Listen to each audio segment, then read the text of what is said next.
नमस्कार स्टूडेंट्स, मैं डॉक्टर अरिंदम बसु आर्यन रुया government college में कार्यरत हूँ और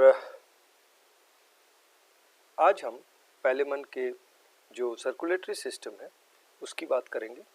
तो देखिए इसमें जो हृदय या परिसंचरण तंत्र है वो दो आंशिक भागों में बटा हुआ है। एक तो आंशिक रूप से बंद भाग और एक आंशिक रूप से खुला हुआ भाग। तो इस तरह से यह आंशिक रूप से बंद है, आंशिक रूप से खुला है।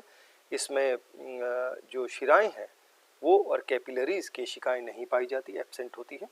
और रक्त जो है इसके कारण खुली रुधिर रिक्तिकाओं में से होकर बहती है। और रक्त संचरण तंत्र अपन जब पढ़ेंगे तो उसमें सबसे पहले जो अपन देखेंगे इसमें पेरिकार्डियम है, हार्ट है, आर्टरीज है, ब्लड लैक्यूनी है, पेरिकार्डियम हृदय आवरण, हृदय धमनियाँ, फिर इसमें ब्लड लैक्यूनी, फिर ब्लड चैनल्स और अंत में रुधिर। तो देखिए जैसे इसमें अपन देख रहे हैं ये इसका हार्ट है, त्रिकोणाकार है। जो नुकीला भाग है वो अग्र दिशा की ओर है और वहाँ से 5 आर्टरियाँ निकल रही हैं, जिसमें से एक तो सिंगल मध्यवर्ती ऑप्थेल्मिक आर्टरी जा रही है और 2 प्रत्येक साइड में एक एक श्रृंगिका आर्टरी, एंटेनरी आर्टरी निकल रही है।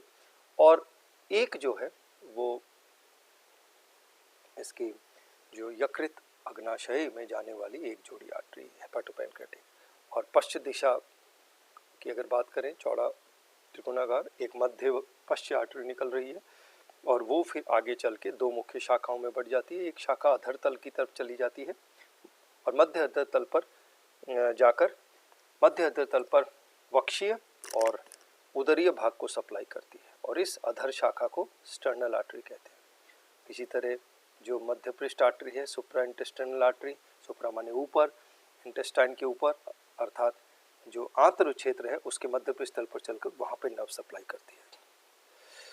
फिर हम हृदय की बात करें तो हृदय जो है इसमें 2 ये जो चित्र है इसको हमने 3 अलग अलग क्षेत्रों से इसको प्रदर्शित करने की कोशिश की है। सबसे पहले इसमें डॉर्सल व्यू की अगर बात करें तो ये डॉर्सल व्यू है। उसी तरह देखिए इसमें 5 आर्टरी हैं, ये 2 तो युग्मों में है आर्टरी और एक ही मध्य आर्टरी। और यहाँ पे अगर अपन देखें तो हृदय त्रिकोणाकार हृदय में इसमें कई आस्य होते हैं, कई छिद्र होते हैं, लेकिन जोड़ों में होते हैं वो। तो एक तो यही है डॉर्सल ऑस्टियम, पृष्ठ आस्य या पृष्ठ रंध्र, पृष्ठ छिद्र।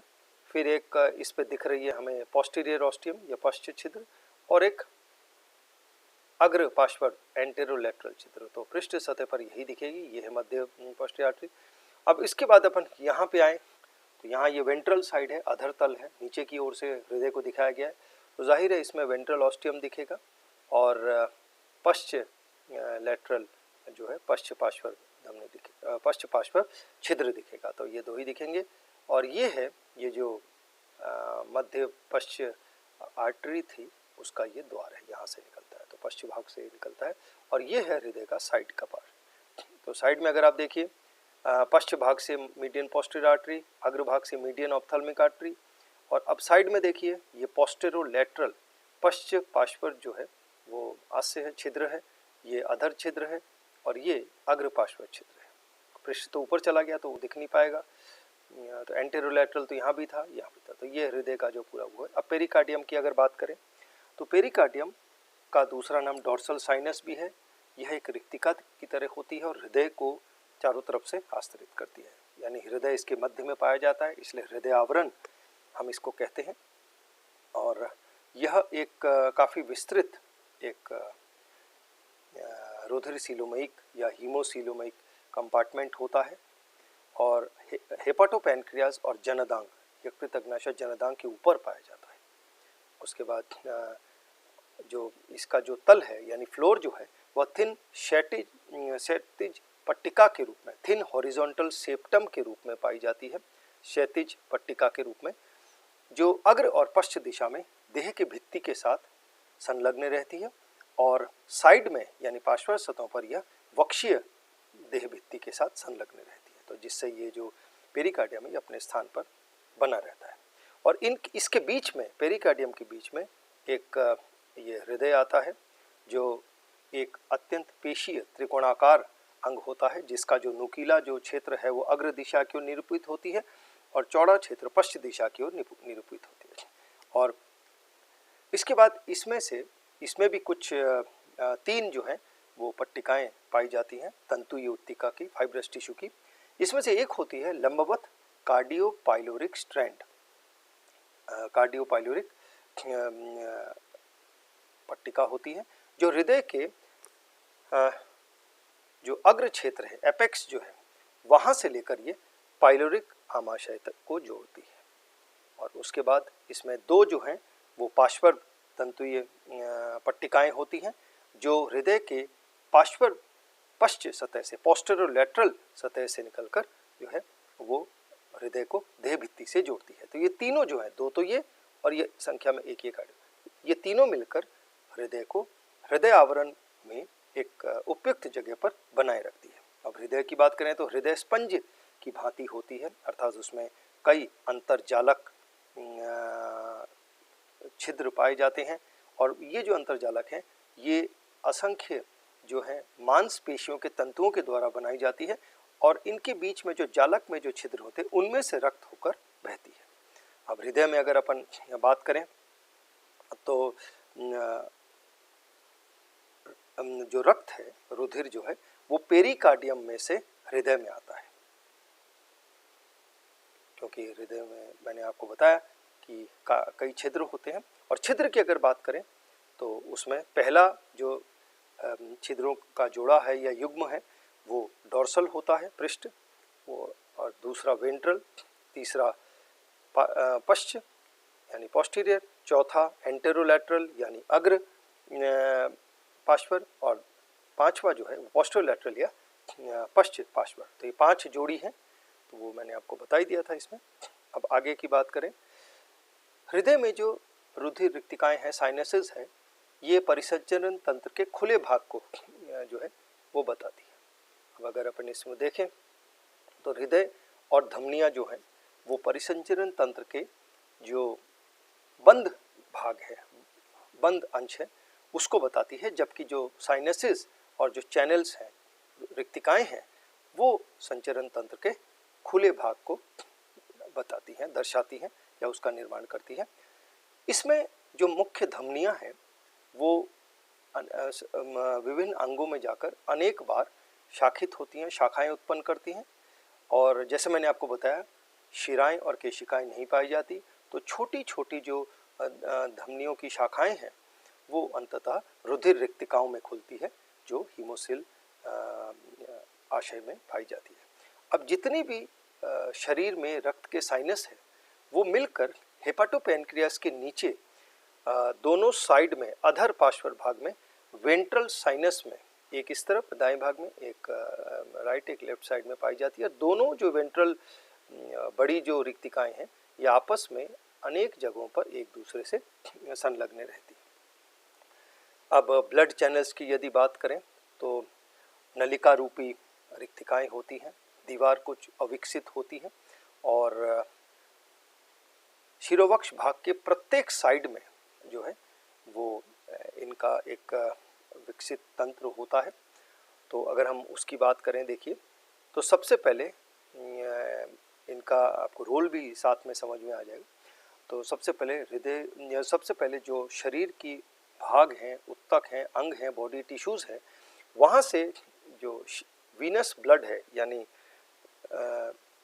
जो अनॉक्सीकृत रक्त है वो सबसे पहले जाके 6 एफरेंट ब्रैंकियल चैनल्स में, यानी अभिवाही जो ब्रैंकियल चैनल है उसमें ये जाती हैं, एफरेंट ब्रैंकियल चैनल में प्रवेश करती हैं और वहाँ से फिर ये जो है ये 2 भागों में बढ़ जाती हैं। अभिवाही जो ये चैनल है, देखिए ये 6 एफरेंट ब्रैंकियल चैनल से, अभिवाही ब्रैंकियल मतलब गिल से संबंधित है चैनल्स हैं, और ये 2 भागों में बढ़ जाती हैं। जो सबसे पहला वाला भाग जो होता है एफरेंट चैनल, वो जो पोडोब्रैंक गिल है और दोनों आर्थोब्रैंक गिल उनको सप्लाई करती है, और जो बाकी 5 हैं वो जो 5 प्यूरोब्रैंक गिल्स हैं उनको एक एक सप्लाई करती है।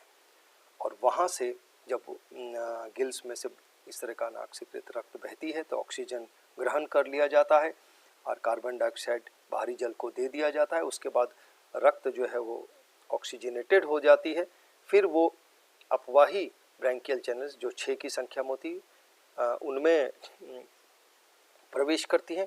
वहाँ से फिर दोनों साइड से ये पेरिकार्डियल हृदय आवरण का जो मुख्य जो साइनस है वहाँ जाएगी ऊतिका में, वहाँ से फिर हृदय में प्रवेश करेगी ऑस्टिया के द्वारा, आस्य के द्वारा, फिर वहाँ से वापस धमनियों में निकलेगी और फिर वहाँ से वापस बॉडी टिश्यूज़ में जाएगी और वहाँ से फिर ऑक्सीजन दे देती है, कार्बन डाइऑक्साइड लेके फिर वापस यही चक्र चलता है।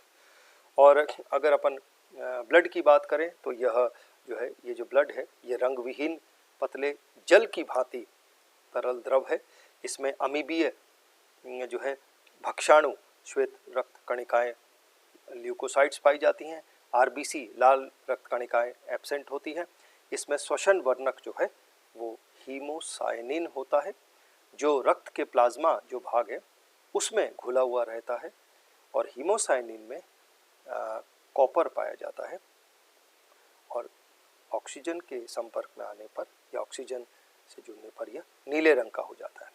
लेकिन इस तरह के रक्त में जो है वो बहुत जल्दी रक्त के थक्का जमाने की प्रवृत्ति इसमें होती है, ये क्षमता इसमें पाई जाती है और जब कभी भी कोई भी इसका उपांग अगर ये पैलेमन अपना उपांग परित्याग करती है तो तुरंत ही उस घाव को भरने के लिए रक्त का थक्का जम जाता है।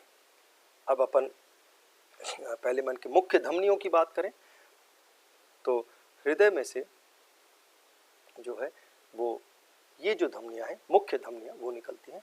तो अग्रभाग में से तो जैसे मैंने आपको बताया संख्या में एक मीडियन ऑप्थेल्मिक आर्टरी, मध्य नेत्र धमनी, फिर जोड़ों में एंटेनरी आर्टरी एक जोड़ी एंटीरियरली और एक जोड़ी यकृत अग्नाशयी आर्टरी। तो अग्रभाग से तो यही निकली और पश्च भाग में फिर एक मध्य पश्च आर्टरी निकलती है, वो फिर मिड पोस्ट आर्टरी, फिर वो जाके आगे जो है वो सुप्रा इंटेस्टिनल धमनी जो है उसमें बढ़ जाती है और एक जैसे मैंने आपको चित्र में दिखाया था स्टर्नल आर्टरी के रूप में आगे बढ़ जाती है।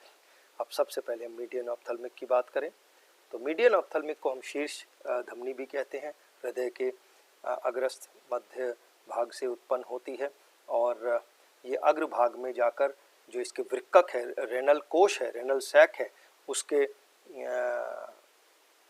उसके साथ मध्य पृष्ठ तल पर चलती है और फिर आगे जाके ये जो है ब्लड सप्लाई करती है कार्डियक आमाशय, ग्रसिका और शीर्ष भाग के क्षेत्रों को ब्लड सप्लाई करती है और फिर जाके अंततः जो है वो दोनों अपने दोनों साइड से आने वाले एंटेनरी धमनियों के साथ मिलकर ग्रसिका के ऊपर मिलकर एक सर्कुलस सेफालिकस का निर्माण करती है। अब हम एंटेनरी धमनी की बात करें तो एंटेनरी धमनी जो है इसको अपन लैटरल सेफालिक भी कह देते हैं, पार्श्व शीर्ष धमनी भी कह देते हैं। एक जोड़ी पाई जाती है हृदय के एपेक्स भाग यानी निकुलाकार भाग से निकलती है। एक एक धमनी मीडियन ऑप्थेल्मिक के एक एक साइड से निकलती है और प्रत्येक जो ये जो धमनी है, प्रत्येक एंटेनरी धमनी जो है वो थोड़े से शरीर के बाहर की ओर चलती है, थोड़े से तिरछे पथ के अनुसार आगे बढ़ती है और जो मैंडिबुलर चिबुक की जो मसल है उसके बाहरी क्षेत्र के सहारे वो आगे निकलती है और आगे जाते समय एक धमनी वो उत्पन्न करती है हृदय आवरण को, पेरिकार्डियल धमनी है तो हृदय आवरण को सप्लाई करती है पेरिकार्डियल आर्टरी, फिर एक कार्डियक आमाशय को गैस्ट्रिक धमनी जो है और फिर एक मैंडिबुलर मसल को जो है वो मैंडिबुलर धमनी उत्पन्न करती है और फिर आगे चल के ये दो भागों में बढ़ जाती है, एक डॉर्सल ब्रांच एक वेंट्रल ब्रांच। तो डॉर्सल ब्रांच जो है उसकी अगर अपन बात करें तो डॉर्सल ब्रांच आगे चल के एक धमनी जो है वो दृष्टि आर्टरी या ऑप्टिक आर्टरी आई को देती है। फिर ये आगे जाके जैसे मैंने आपको बताया था मीडियन ऑप्थेल्मिक के साथ मिलकर वलयाकार सर्कुलर सेफालिकस का निर्माण करती है और फिर वहाँ से वो इसके तुंड भाग को रोस्ट्रल आर्टरी सप्लाई करती है। तो ये है। और अगर वेंट्रल भाग की बात करें तो तीन मुख्य अंग हैं उनको अकेले सप्लाई करती है, प्रश्रृंगिका, एंटेन्यूल, एंटेना और इसका जो वृक्कक है यानी रेनल ऑर्गन उसको सप्लाई करती है। तो ये पूरा भाग है। और उसके बाद जो हेपाटोपैनक्रेटिक है, हेपाटिक आर्टरी जो है वो भी एक जोड़ी होती है। हृदय के अधर पार्श्व सतह से एक एक जो धमनी निकलती है और ये यकृत अग्नाशय में जाकर वहाँ अनेक छोटे छोटे शाखाओं में बढ़ जाती है। अब अपन मध्य पश्च आर्टरी, ये मिड पोस्टेरियर सिंगल आर्टरी की बात करें, हृदय के मध्य पश्च अधर तल पर निकलती है और एक छोटी मोटी धमनी के रूप में निकलकर दो शाखाओं में बढ़ जाती है।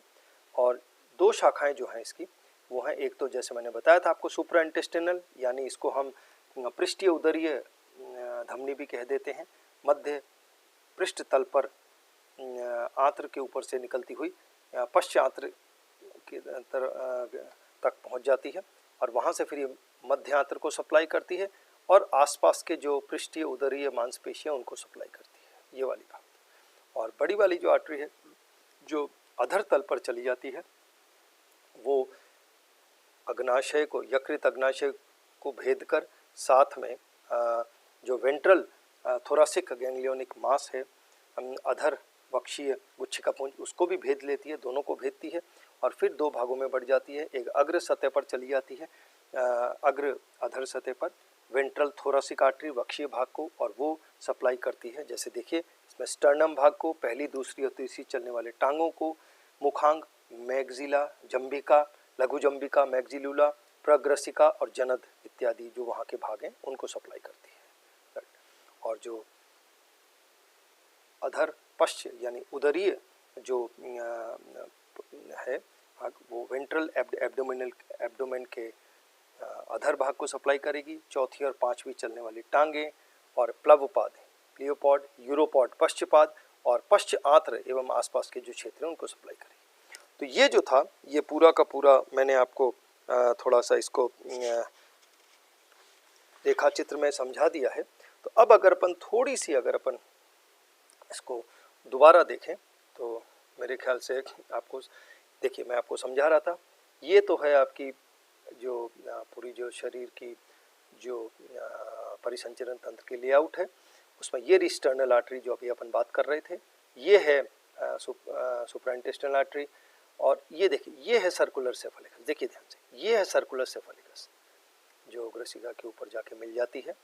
और ये अब यहाँ से देखिए ध्यान से, मैं वही आपको बताने की कोशिश कर रहा था। सबसे पहली धमनी जो गई पेरिकार्डियल, ये देखिए ये एंटेनरी पहली शाखा, ये दोनों साइड में, फिर कार्डियक आमाशय को गैस्ट्रिक, फिर मैंडिबुलर मांसपेशी को।